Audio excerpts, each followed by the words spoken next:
tutarudia maneno ya Mungu haya wote kwa pamoja. Sema hata siku ya pili.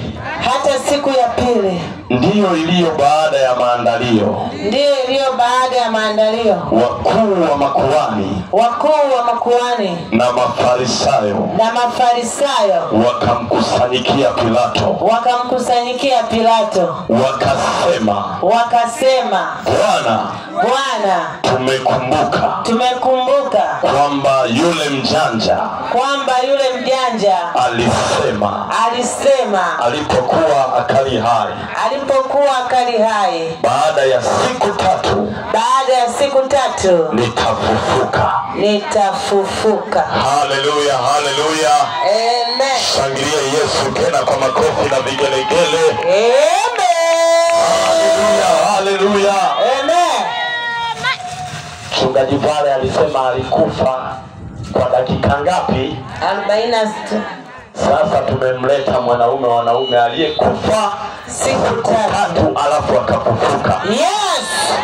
Maneno ya Mungu yanazungumza ya kwamba katika Mathayo sura ya 27 ule mstari wa 62, maneno ya Mungu yalikuwa yakizungumza habari za Yesu Kristo.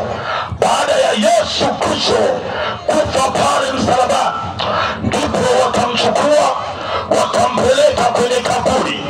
Baada ya kuwa kwenye kaburi, siku ya pili Mafarisayo wakakusanyika, wakaweka kikao kwa sababu ya mwanaume Yesu, kwa sababu walikumbuka alipokuwa bado mzima akihubiri maneno ya Mungu, akitangaza injili ya Yesu Kristo. Alipokaribia kufa alikuwa akitangaza ya kwamba siku ya tatu nitafufuka. Huyu ndiye mwanaume wa ajabu anayeweza kutambua majira na siku na nyakati, ambaye alijua siku atakayokufa, lakini alijua na siku atakayofufuka. Sasa Mafarisayo walipokutana kwenye kikao, maneno ya Mungu yananiambia ya kwamba wakasemezana, tumekumbuka yule mjanja. Hapo nikapata picha, kumbe wale walio na Yesu hao ni wajanja. Ukiwa na Yesu Kristo unaye umembeba mjanja. Waseme wewe ni mshamba, mwambie ninaye Yesu aliye mjanja wa wajanja. Ana watu wengine wanajua ujanja ni kwenda baa, wengine wanajua ujanja ni kufanya uzinzi, wengine wanajua ujanja ni kwenda Dar es Salaam, wengine wanajua ujanja labda ni kwenda Ulaya, wengine wanajua ujanja wenda ni kuwa na pesa, wenda ni kuwa na mali, wenda ni kuwa na magari.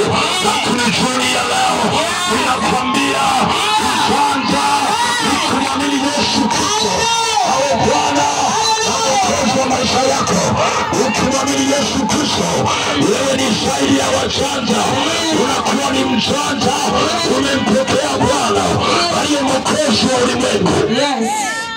Mafarisayo wakaweka kikao, wakasema ya kwamba tumekumbuka ya kwamba yule mjanja alisema alipokuwa mzima ya kwamba siku ya tatu atafufuka.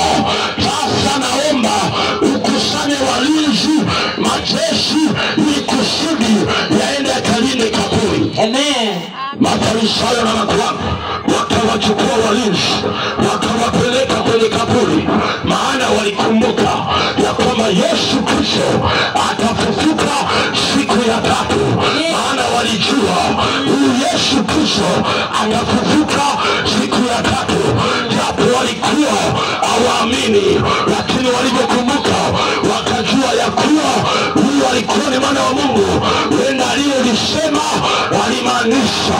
Nataka nikwambie, hata tunavyohubiri injili, watu wengi wanadharau injili, hawataki kumwamini Yesu kwa sababu wanaona kama tunapiga kelele, wanaona kama tuna kazi, lakini wakibananishwa kwenye mtego wanamtafuta Yesu, wanajua kumbe uzima upo kwa Yesu. Na ndio maana hata wakiwa wanaugua wanakimbilia kwa Yesu, kwa sababu wanajua yuko Bwana wa uzima, yuko anayeponya, yuko anayefufua, yuko anayeinua. Hata waganga, wachawi, mashetani yote yanatambua ya kwamba Yesu Kristo ndiye mwanaume wa wanaume. Wakakusanyika, wakachukua majeshi, vikosi na vikosi. Kama kwa sasa Tanzania iko jeshi kubwa la polisi linaitwa FFU, yani kwamba fanya fujo uone. Sasa kwa kipindi kile naamini walichukua jeshi ambalo haliwezi kuzuilika wala haliwezi kupingwa na chochote. Wakawachukua walinzi, wakawaweka kwenye kaburi, wakawaweka ili walinde kaburi. Hawakujua mjanja wa wajanja hazuiwi na chochote, wala hazuiwi na lolote, wala hazuiwi na chochote. Nakwambia walinzi wakakaa kwenye kaburi, wakawa nalilinda kaburi. Lakini kwenye mlango wa kaburi ilikuwa jiwe kubwa limevingirishwa. Alafu walinzi wakaenda wakalipiga muhuri ya kwamba Yesu Kristo asifufuke. Hawajui ya kwamba Yesu Kristo ndiye mwanaume. Usibe chini anapita juu, usibe kulia anapita kushoto, usibe wapi Yesu afuiliki, anafanya njia mahali pasipo na njia. Ndipo akasema kwenye Zaburi ya kwamba Mungu wetu ni Mungu wa kuokoa, na njia za kutoka mautini zinayomba Bwana. Yuko Yesu Kristo ambaye hazuiwi na chochote, ana uwezo wa kukutoa mahali popote. Amen. Haleluya. Amina. Yesu Kristo yupo ndani ya kaburi. Alishuka kuzimu kwanza kwenda kumshughulikia shetani na kazi zake na mambo yake, akamnyang'anya ule mfunguo wa uzima ili kusudi sisi tuwe na uzima, ili kusudi sisi tuwe na amani, ili kusudi sisi tusiendelee kuteswa tena.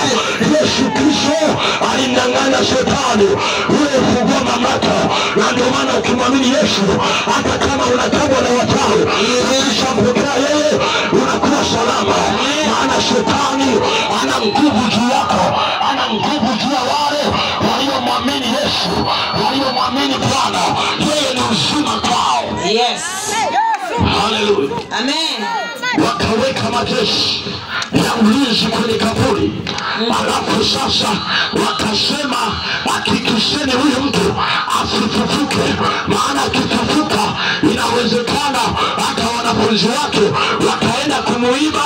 Alafu wakasema amefufuka. Sasa ili lisitokee lolote, wekeni walinzi, hakikisheni mtu yeyote akifika kwenye kaburi kamateni. Wenda huyo ndo anataka kumtoa ili Yesu aonekane amefufuka. Wakawaza kwa habari ya wanafunzi, lakini hawakujua Yesu asaidiwi na chochote, asaidiwi na lolote. Na ndio maana habari za Yesu leo, injili imebeba uzima. Injili ya Yesu Kristo haichangamani na mafuta. Injili ya Yesu Kristo haihitaji chumvi. Injili ya Yesu Kristo haihitaji kitambaa. Jina la Yesu pekee linajitosheleza. Jina la Bwana pekee lina nguvu. Jina la Bwana pekee linayo mamlaka. Walio na Yesu au ni washindi, au ni mashujaa, au ni mahodari, au ni washindi walio ndani ya Yesu Kristo.